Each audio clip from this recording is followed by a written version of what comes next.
Depois que eu passei a frequentar aqui o mundo do YouTube, mais parte de livros, filmes, eu percebi que praticamente todo mundo fica buscando os tais easter eggs dos filmes e séries. Então, se você é um desses, olha aí a chance que esse conto Missa do Galo de Machado de Assis é um prato cheio para você.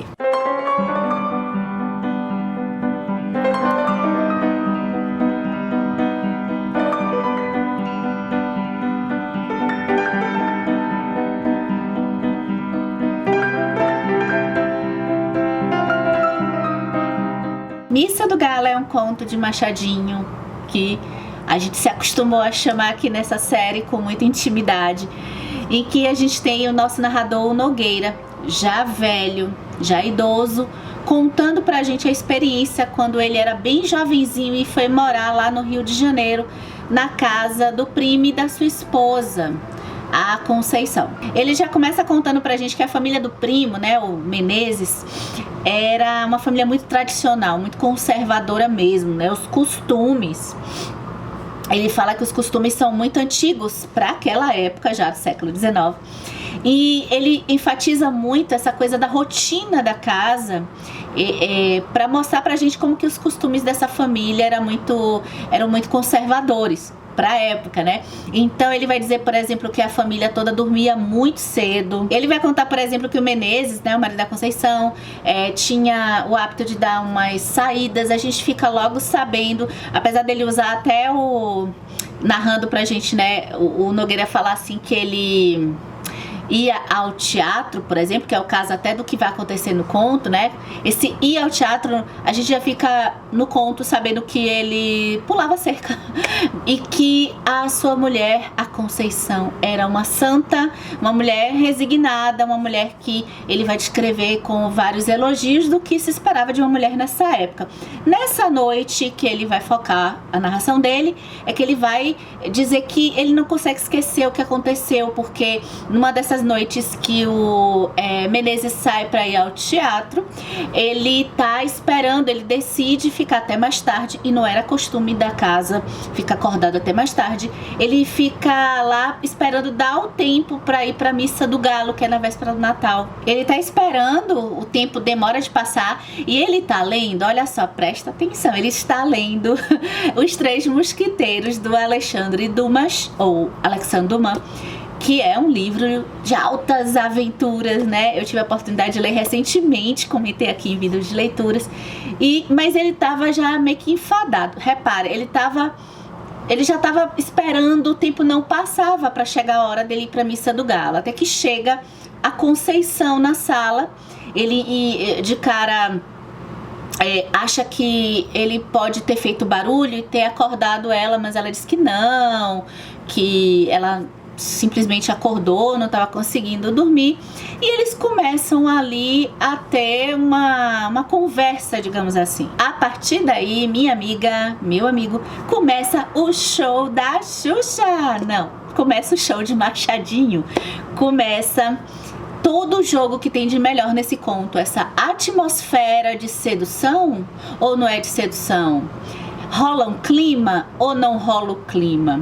É aí que a gente vai mergulhar na delícia dessa narrativa de Machado, pra gente procurar aí esses easter eggs, né? Pra gente pegar as pistas do que é dito, e especialmente do que não é dito. A gente vai chegar lá pra a gente chegar às nossas próprias conclusões. O que aconteceu nessa noite com o nosso narrador Nogueira? Rolou um clima? Não rolou o clima? O que aconteceu?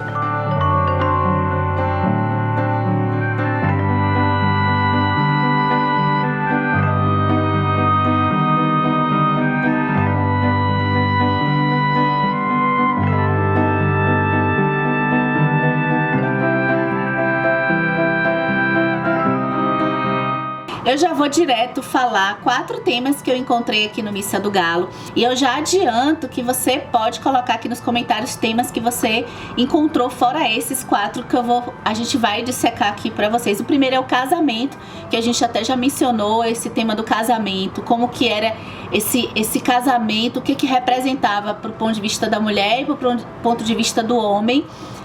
nessa sociedade daquela época, que tem diálogo com a nossa sociedade de hoje, de certa forma. O segundo tema é o olhar masculino para as mulheres. O terceiro tema é a memória. E o quarto tema é o tempo. E a gente vai agora esmiuçar tudinho na nossa roda de discussão aqui no YouTube. Fica à vontade para comentar aqui nos comentários e deixar sua opinião sobre esse conto fabuloso do nosso companheiro de CCL de canal Comparando Livros. Vamos relembrar rapidinho mesmo, porque a gente já discutiu isso no conto Relógio de Ouro. Eu vou deixar aqui caso você queira assistir esse vídeo novamente ou caso você não tenha assistido. Vamos repassar como é que é a lógica do casamento nos contos de Machado de Assis, que acabam retratando um pouco como é na época, né? Machado de Assis, ele vem, de certa forma, romper o paradigma de que existia uma determinação da família para que o casal se casasse. Então ele vai criticar um pouco isso. Agora, para as mulheres, essa escolha era muito importante. Para os homens também, porque determinava a questão assim de status social. E por isso, o fato de cada um poder escolher não significava que a gente teria a importância dos paradigmas econômicos de cada família para essa escolha ser a mais acertada possível. Então, existia expectativa romântica, mas existia aqueles fatores econômicos que estavam ali envolvidos nessa escolha. Aí a gente viu que a expectativa amorosa vai se quebrar com o casamento, especialmente até pensando na mulher, no homem também. Machado vai colocar isso, né? E o que gera insatisfação feminina, que eu coloquei aqui, que a gente conversou no vídeo passado, e agora vamos elaborar um pouquinho outras questões que estão aqui no Missa do Galo. Se a gente for simplificar como grande carreira, como algo importante para o homem e para a mulher, a gente pode pensar aí o casamento para a mulher como uma grande oportunidade, né? Enquanto para o homem, talvez uma grande oportunidade, aí analisando os contos lá, os contos de Machadinho, né? Aquela grande oportunidade, além das carreiras clássicas, assim, de médico, advogado, mas estaria na política. No caso da mulher, uma carreira em termos de que poderia trazer, especialmente do seu ponto de vista financeiro, do seu ponto de vista de status, coisas boas para ela, era o casamento. Lembrando que a gente tá aqui no recorte da sociedade carioca, vale para a brasileira, mas assim, esse ponto de vista é um ponto de vista da nossa burguesia surgindo aí, ou seja, da sociedade das pessoas brancas. E o que se esperava da mulher dentro do casamento era que ela assumisse, acho que de forma especial, 2 papéis, né? A da fidelidade, da pureza, essa espécie de pureza, e da maternidade. E logo na Missa do Galo a gente tem essa apresentação inicial no conto, até a gente chegar no clímax, que é a noite mesmo da Missa do Galo. Toda a explicação da Conceição não é por acaso, eu acho, né? Eu acho que é colocar que ela era uma santa e já deixar claro, diferente de outros contos que ficam essas coisas meio subentendidas, que é o caso da traição, mas deixar claro, ela sabe que ela é traída, ela é resignada, é uma família que tem, assim, o comportamento muito conservador, e a mulher, ele chega literalmente a dizer que Conceição era uma santa. Já o homem, como a gente conversou lá no Singular Ocorrência, né, no conto Singular Ocorrência, o homem já é tranquilo, já não tem problema, sob o ponto de vista de comportamento, ele trair. Tanto é que no nosso Missa do Galo, né, não que a esposa aceite tranquilamente, porque em Relógio de Ouro a gente tem outra vertente, né, mas aqui a gente percebe como que a sistemática do casamento para o homem já trazia essa possibilidade de traição, e que possivelmente, mais uma vez, assim como Singular Ocorrência, Machado tá retratando a possibilidade que existia de que essa traição normalmente acontecia com mulheres pobres, que seriam as prostitutas, né, ou mulheres negras, ex-escravas ou até escravizadas. E isso também me fez lembrar como que em Mariana, por exemplo, o nosso personagem lá, masculino, eu esqueci o nome dele, mas como que quando ele não vê Mariana como uma potencial atrativa pra ele, assim, sensualmente, né, sexualmente, mas quando ele fica sabendo que ela se interessa por ele, ele pensa, só que ele pensa como amante, ele não pensa como no matrimônio. Então o matrimônio, ele estava muito, essa mulher do matrimônio estava muito separada dessa outra mulher que estava fora do matrimônio. Fora do matrimônio a gente tinha poucas possibilidades. Eu gosto muito de Gabriela, que é o romance do Jorge Amado. A novela depois da Juliana Paz retratou bem isso, que Gabriela dá pra gente ver direitinho, do seu ponto de vista até crítico, essas possibilidades, né? Seria o convento, o magistério ou a solteirice. E aí a gente poderia colocar a questão da prostituição também aí nesse meio. Só que nesse caso eu coloquei esses três porque a prostituição já não é socialmente aceita. E pra gente poder aproveitar mais esse conto, então, a gente tem, pensando nessa parte do casamento, a gente lembrar que pro homem ele tem uma sexualidade mais desenvolvida. É muito mais provável que ele tenha essa sexualidade mais desenvolvida porque socialmente ele tem uma abertura maior de se relacionar com mulheres, diferente da mulher dessa classe burguesa, branca, né? Com relação aos homens. Então, como a gente tem um narrador que já tá idoso, comentando o que ele acha que aconteceu nessa noite lá da Missa do Galo, a gente pode ter, assim, perceber a riqueza do conto partindo dessa posição que ele ocupa, né? Essa posição de um homem que a interpretação dele do que aconteceu tá muito sob uma ótica sexual mais livre. E aí entra os easter eggs, porque nessa cena, tudo que tá acontecendo nessa cena, desde quando Conceição aponta, né, que ele para de ler, que ele já tá enfadado lá com os três mosquiteiros, a gente vai ter a riqueza de cada leitor poder preencher as lacunas com diversas interpretações. E aqui não não significa, acho que não tem muito certo e errado, tem a gente poder completar o que cada um achou, algumas hipóteses que não vão ficar esclarecidas totalmente. Cada leitor acho que vai ter algumas hipóteses diferentes, algumas vão coincidir, e a gente apreciar como o seu ponto de vista artístico, o que Machado faz nesse texto para proporcionar essa experiência pra gente.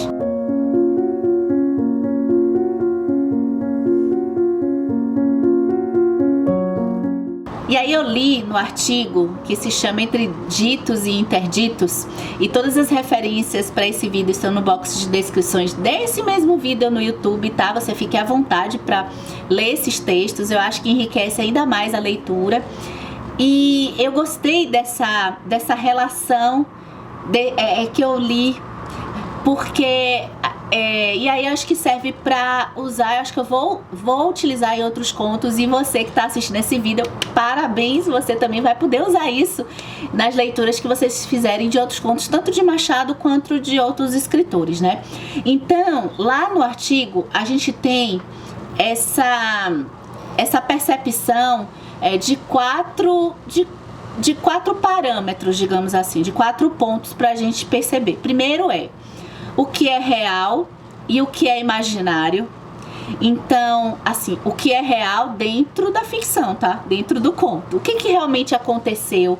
Se a gente tá lendo o ponto de vista de um narrador, com todo esse contexto, esse pano de fundo que a gente conversou até agora nesse vídeo.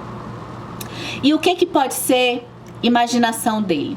Então é esse o easter egg, tá? Essa é a quebra-cabeças que a gente tá preenchendo. Eu acho que cada leitor vai preenchendo com as suas impressões. E os outros 2 pontos são o que é verdade e o que é ficção. E aí a gente entra naquela brincadeira, né, que a gente já conversou em outros vídeos aqui do canal. Na famosa frase, eu não me lembro de onde eu li, mas é a famosa frase que eu levo da minha vida, para minha vida, que a ficção, ela é muito mais verdadeira do que a própria verdade, do que a própria realidade. Porque na ficção, aquilo tudo é verdade dentro da ficção, do que na nossa verdade aqui, né? Que esse conto nos ensina isso. Quando a gente vai percebendo as palavras, assim como Dom Casmurro ensina isso a gente, né? E lá no Vida do Dom Casmurro a gente conversou, não é tanto se Capitu traiu ou não, sabe? É o quanto que a gente pode aferir de quem conta a história. Até quanto a gente pode confiar em quem conta a história. E aqui a gente tem isso de novo, com pequenas diferenças, né? Então, ficção e verdade.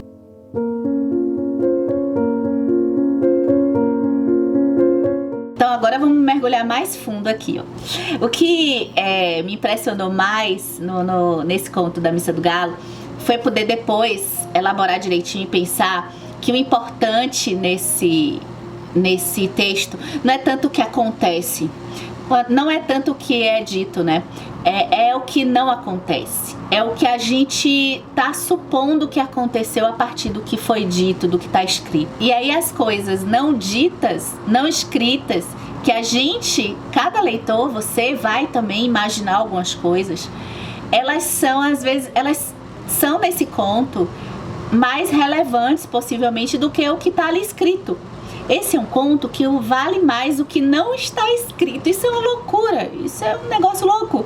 Como que Machado consegue isso? Ariel Passeu diz em seu artigo, que eu li, tudo aqui embaixo, né?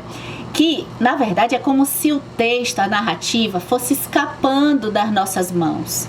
A gente tá lendo uma coisa, mas a gente sabe que tem algo ali que não tá ali. E lá no outro artigo do dito e do interdito, a gente tem a menção de que existe uma verdade por detrás dessa mensagem do texto. Ou seja, existe uma história visível e atrás dessa história visível tem outra pra gente descobrir, pra gente ir lá montando o nosso quebra-cabeças. É espetacular.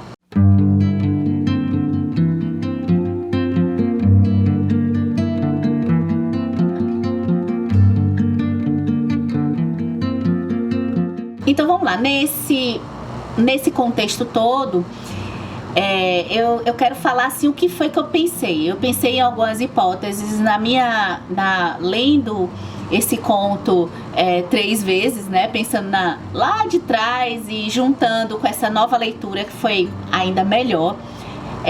Eu imaginei assim esse conto todo pautado nesse clima entre Nogueira e Conceição. Aí eu pensei em 3 hipóteses, né? E essas 3 hipóteses eu não sei se eu chego assim a uma conclusão do que aconteceu, mas eu fiquei na dúvida nesse não dito em 3 hipóteses, né? A primeira hipótese é o clima que rolou ali. Então, aconteceu aquele clima entre os dois, aconteceu algo muito raro de se acontecer entre 2 pessoas.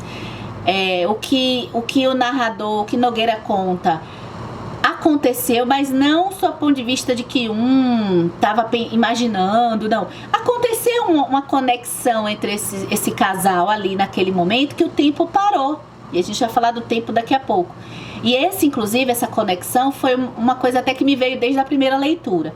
A segunda hipótese é que a gente tem ali também indícios de que ele tá contando que rolou uma sedução da Conceição com ele.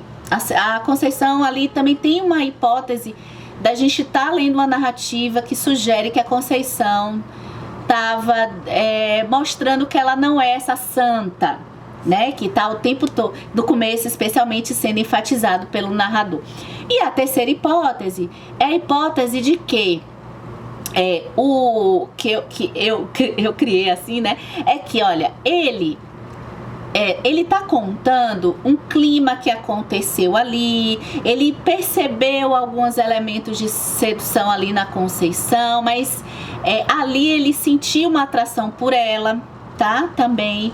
E que muitos dos sinais que ele percebeu na Conceição foram frutos da imaginação e do ponto de vista hétero, né, dele, da jovenzinho ali, pelo ponto de vista da fantasia dele que estava acontecendo, que isso é muito comum, tá, gente? Isso, né, acho que vocês, mulheres todas, já devem ter ou tido a experiência, ou então visto alguém próxima, alguma amiga próxima de você passar pela experiência de algum homem ter a percepção de que houve um sinal, de que houve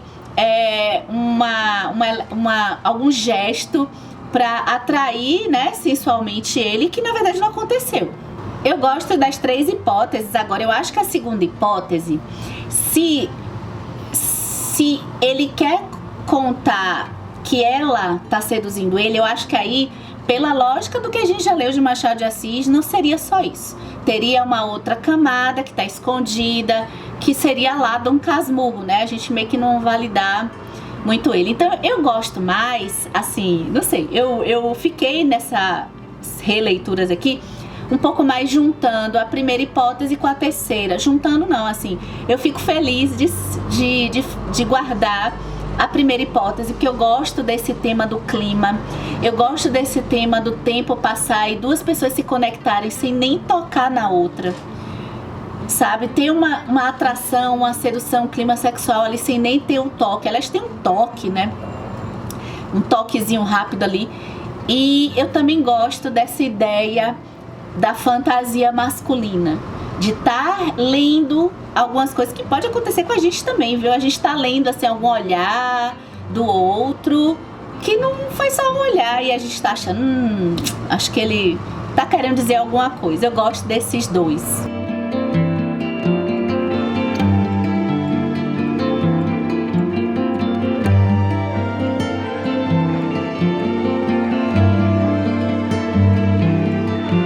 Quando eu fiz a minha leitura já uns 3, 4 anos atrás, eu fiquei muito focada no tema do tempo.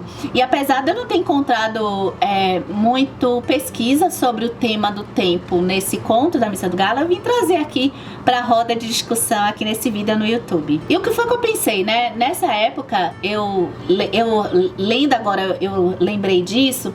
E também tem esse tema que eu acho como que o tempo ele é muito relativo, né? Como que ele tava lendo Os Três Mosqueteiros, gente, uma aventura.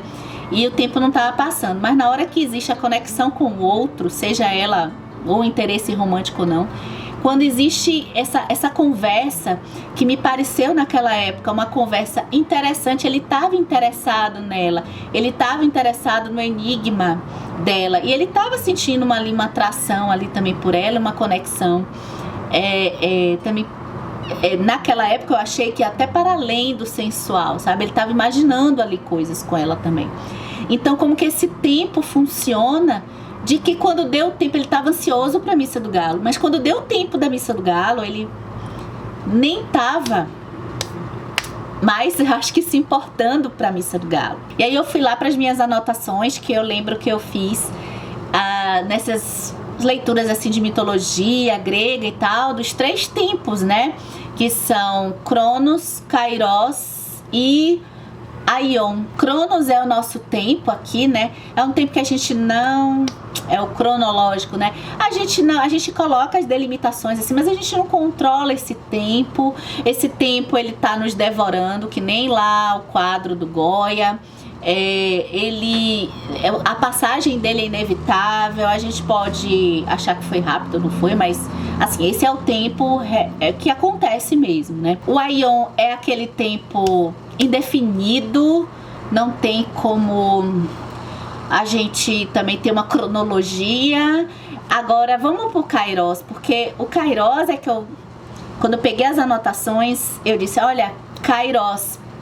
A gente conversou sobre um conto aqui de Machado de Assis, que eu me lembrei também do tempo Kairos. Kairos é aquele tempo que parece que é o tempo aqui do nosso Nogueira naquela noite da Missa do Galo, porque é o tempo do momento.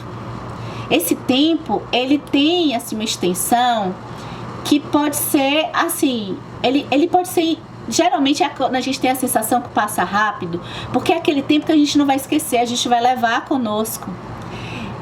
A gente tem o Nogueira já um senhor, e aquele tempo daquela noite da Missa do Galo, que teve aquela espera, e a conexão com a Conceição, aquele tempo ainda está dentro dele. Esse é o tempo Kairos, é o tempo do momento, do aqui e agora, mas um tempo que, se for tão relevante, se for algo que a gente viva com tanta intensidade, que depois ele fica dentro de nós, ele não existe mais, mas a gente leva esse tempo do Kairos, né, junto conosco aqui, ó. E então, no final das contas, a Missa do Galo também me fez pensar sobre esse tempo, a qualidade do tempo vivido. Quantos momentos que não precisam ser muitos, aliás, é bom que não sejam tantos, assim, uma quantidade enorme, 100 momentos, senão eles vão se diluir na nossa mente. Mas quantos momentos de qualidade, inesquecíveis, a gente leva, a gente viveu, o tempo parou, passou rápido, mas assim, o tempo parou ali, a gente carrega com a gente para toda a nossa vida. Quantos momentos? Diz aí. É isso.